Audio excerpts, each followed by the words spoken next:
Sometimes when we knit flat panels and sew them together, we need a really flat seam.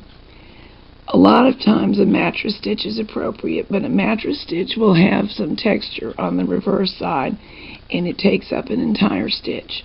So here's an alternative seam called the bee's knees. We need to take a close look at the fabric edges. And if you do, you'll see that you're alternating fairly noticeable strands of yarn. And we'll call these the bars with tighter ones. These tighter ones are normally called the knots. For this, we're going to call them the knees. Here's a bar. Here is a knee. Here is a bar. Here is a knee. Depending on how your fabric was knitted, the difference between the bars and the knots or the knees may be great or it may be not so great. I sewed into a knee, bar.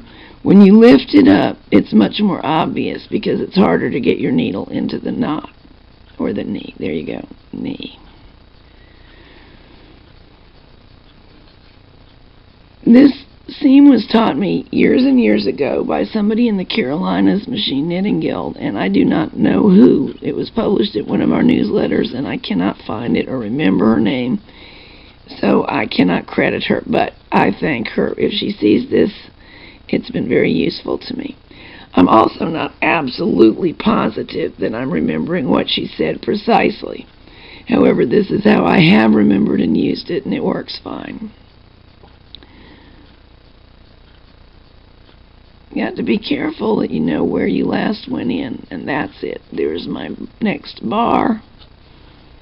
There's my next knee. There's my last bar, knot that I went into. There is my bar. There is my knee. Up to now I've been whip stitching, which means I go down through the stitch on the right. Since I'm right-handed, it could be the reverse. That would be fine. And up through the stitch on the left. And I think that makes an acceptable looking seam. But there is more than one way to do this. I could choose to go down through the right and down through the left as well. Let's do that for a few rows and compare the look. I could also do this from the other side, making the same kinds of choices.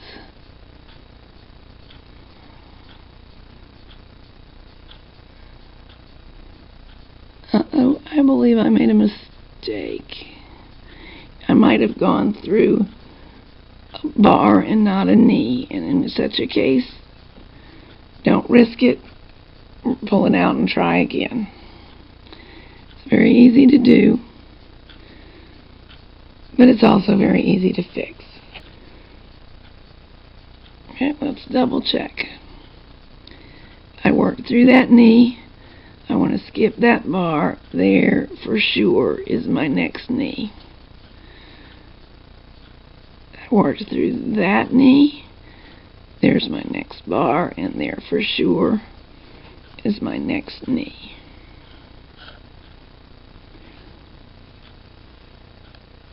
And there's the next one, down from the top.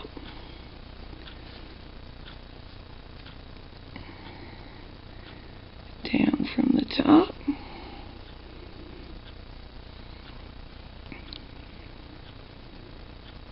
Bar, knee.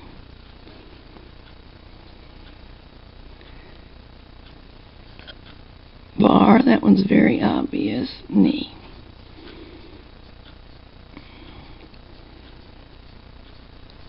Now you can see the slight differences between the whip stitched version and the top down only version. I don't think there is any particular superiority one way or the other. It's just your preference. Let's turn this over and work from the back for a little bit. Get you the feel of that. Now I last went through here, so I need to go to the left. Bar, knee,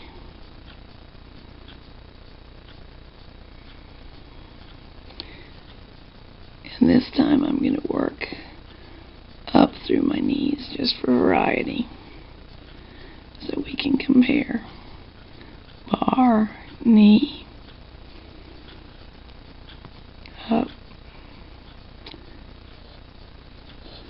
Now we're getting into some seed stitch that I did on one side and some ribbing that I did on the other side, which will make it more difficult to find what we're looking for. It doesn't really make it difficult to do. Just pay close attention and you'll be alright. I worked into there. There's the next bar. There's the next knee. But both the presence of ribbing and of seed stitch will tend to change the shape of the stitches a little bit, so it will be a little different looking.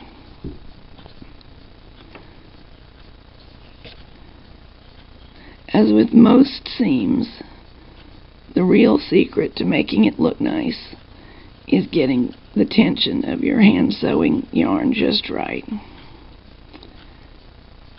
Worked into that. There's a bar, there's a knee. I don't think my two pieces of knitting are the identical length, and obviously in real life you would want them to be. So I may have a little hitch at the bottom, but perhaps you will overlook it in this instance. I worked into there. There's a bar. There's my next knee. And I'm pretty much out of steam here.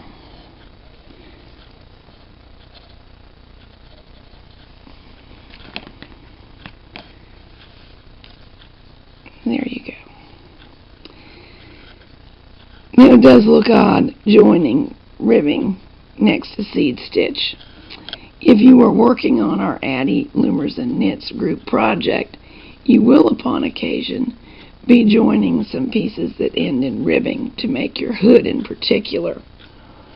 And while I normally suggest that we always use an odd number of stitches for ribbing so that we can go knit one, purl one, knit one, purl one, knit one, ending with a knit stitch on each end, which is easy to work with in so many ways. In this instance, we will sometimes have ended with a purl one and an even number of stitches because it was necessary to our scud pattern. So you'll need to pay close attention to this seaming method, or whatever one you choose. I don't mean to suggest this is the only decent flat seam. If you have one you like better, feel free to use it, but this is one that does work well.